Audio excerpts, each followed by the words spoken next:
Şartlanmalı günüm sen doğulan günüm, senin balklı günüm, senin aydılsın arzular, aydılsın aydınlar. Şartlanmalı günüm bugün senin, saat 5:12'den, senin balklı ömküden. Tanışların yakınlan kim maşgalan, emmeti tengiyle.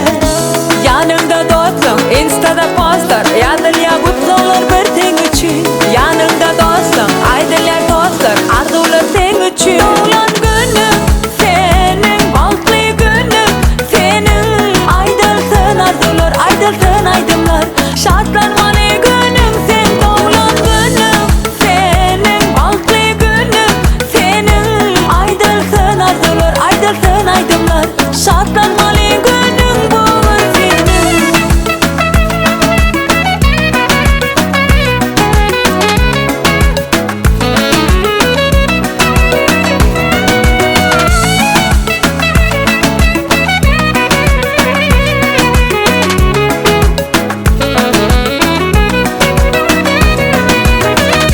Soğuklardan dolsun bugün, suratlardan dolsun bugün.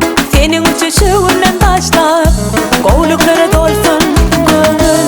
Yanında dostum, instada postlar, yadır ya kutlular bir ten için. Yanında dostum, aydılar dostlar, arzular sen için. Doğulan günüm, senin balklı günüm, senin aydılsın arzular, aydılsın